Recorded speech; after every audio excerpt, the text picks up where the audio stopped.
بھول جاؤ تمہاری نمازیں کیا ہیں، کرتے رہو بھولتے رہو، مٹا دے اپنی ہستی کو اگر کچھ مرتبہ چاہے، کہ دانہ خاک میں مل کر گلے گلزار ہوتا ہے۔ فرماتے اس مقام پر جب بندہ پہنچ کے اپنے آپ کو اس کے حوالے کر دیتا ہے تو بندے کی حالت معلوم ہے کیسی ہو جاتی ہے؟ ایسی ہو جاتی ہے جیسے مردہ نہیں ہوتا کوئی اور اس کو غسل دیتے ہیں تو مردے کی حالت جو ہوتی ہے وہی اس کی حالت ہوتی ہے۔ بس جس طرح مردہ اپنی مرضی سے کچھ نہیں کہہ سکتا، غسال اسے جس طرح چاہے پلٹے، جیسے چاہے اٹھائے، جیسے چاہے بٹھائے، جہاں سے چاہے دھوئے، جس طرح چاہے دھوئے اور نہلائے، مردہ بادست زندہ کچھ نہیں کر سکتا۔ بھئی یہی حال بندے کا ہے، وہ مردہ ہو کر اپنے آپ کو اپنے خالق و مالک کے ہاتھوں میں دے دیتا ہے۔ اے مالک اب تو ہی مجھے سنبھال۔ فرماتے ہیں دوسری مثال یہ سمجھو اس کی ایسی ہو جاتی ہے جیسے پولو کا گیند، پولو کا گیند جو وہ گھوڑے پہ بیٹھ کے اور لمبی سی ایک لے کر کے ہاکی اور اس سے مارتے ہیں نا تو گیند ادھر جاتا ہے ادھر، پرانا کھیل ہے، وہ گیند لڑکتا ہے، جہاں مارتے ہیں وہاں چلا جاتا ہے۔ بس بندے کا حال یہی ہو جاتا ہے، اپنے مالک کے ہاتھوں پہ ایسے ہی لڑکتا ہے۔ اے مالک تو مجھے جس طرح چاہے رکھے، جہاں چاہے رکھے، تو مجھے جہاں چاہے ڈال دے، میں راضی ہوں، میری مرضی ختم، میری منشا ختم، اب تیرے دست قدرت میں ہوں، تو جس طرح رکھے گا میں ویسے ہی خوش ہوں۔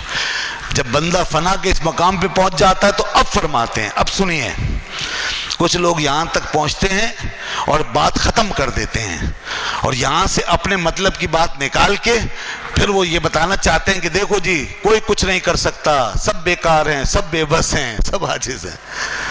اللہ کے بندو، یہ تو بندے کی طرف سے ہے کہ وہ عاجز ہے، بے بس ہے، وہ بیکار ہو گیا ہے، اپنی طرف سے خود عاجز ہو گیا ہے، بے بس ہو گیا ہے، لیکن اللہ کی طرف سے کیا ہے وہ بھی تو بتاؤ۔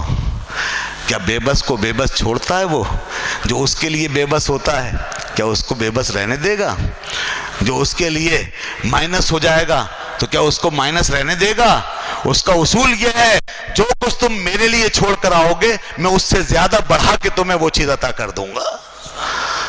لوگوں نے جب کچھ اپنی جانیں کٹائیں تھی اللہ کی راہ میں، شہادت کی موت دنیا سے گئے تو دنیا والوں نے کہا منافقوں نے کہ بدر میں احد میں خامخواہ لوگ مارے گئے۔ اللہ نے فرمایا خبردار، یہ تمہاری راہ میں نہیں مارے گئے جو ہمیشہ مرے رہیں، یہ میری راہ میں مارے گئے، لہذا بل احیاء ولکن لا تشعرون، یہی زندہ ہیں۔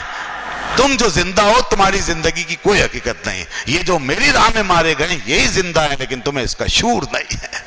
دیکھا ہم نے، لوگوں نے ان کو مردہ کہا، اللہ نے فرمایا نہیں یہی زندہ ہے۔ اب یہ حقیقت شروع ہو رہی ہے یہاں سے آگے۔ فرماتے ہیں غوث پاک خود فرماتے ہیں، فرماتے ہیں یہاں سے جب وہ بندہ اپنے آپ کو اس کے حوالے کر دیتا ہے نا اس ذات کے، تو پھر اس کی قضاء و قدر کے احکام بندے میں جاری ہونا شروع ہو جاتے ہیں۔ اللہ کی قضاء و قدر کے احکام جاری ہوتے ہیں۔ اب بندہ خود سے اپنے ارادے سے خالی ہے، اب صرف اور صرف بندہ ایک مینیفیسٹیشن کا ذریعہ بنے گا، ڈیمونسٹریشن کا ذریعہ۔ اب بندہ صرف آئینہ ہے اور آئینے کا اپنا کچھ بھی نہیں ہوتا، آئینے میں کوئی جمال کوئی روپ نہیں ہوتا، آئینے میں صرف وہی جمال اور وہی روپ ہوتا ہے جو اس کے سامنے ہوتا ہے۔ بس سمجھ لو، فرماتے ہیں بندے کی حالت آئینے کی طرح ہے، بندہ خالی ہو چکا ہے، اب اس بندے میں جو کچھ ہوگا وہ اس کا نہیں، اس کے پیدا کرنے والے کا ہوگا۔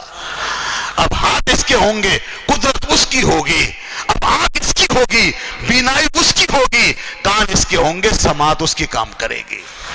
اب تم خدا کی قدرتوں کا جلوہ دیکھو گے، اس لیے کہ بندہ اپنی بساط سے خالی ہو گیا، بندہ اپنی حقیقت سے عاری ہو گیا، اب سراپا آئینہ ہو گیا، اور جب سراپا آئینہ ہو گیا تو رسول اللہ صلی اللہ علیہ وسلم نے فرمایا، بخاری شریف کی حدیث، فرمایا کہ فَكُنْتُ، اللہ تعالیٰ فرماتا ہے، حدیث قدسی ہے، جب میں اپنے بندے کو اپنا محبوب بنا لیتا ہوں تو فَكُنْتُ سَمْعَهُ الَّذِي يَسْمَعُ بِهِ، میں اس کے کان بن جاتا ہوں جس سے وہ سنتا ہے، وَبَصَرَهُ الَّذِي يُبْصِرُ بِهَا، اس کی آنکھ بن جاتا ہوں جس سے وہ دیکھتا ہے، وَلِسَانَهُ الَّذِي يَنْطِقُ بِهِ، میں اس کی زبان بن جاتا ہوں جس سے وہ بولتا ہے، وَيَدَهُ الَّتِي يَبْطِشُ بِهَا، میں اس کا ہاتھ بن جاتا ہوں جس سے وہ پکڑتا ہے، وَرِجْلَهُ الَّتِي يَمْشِي بِهَا، میں اس کے ٹانگ بن جاتا ہوں جس سے وہ چلتا ہے۔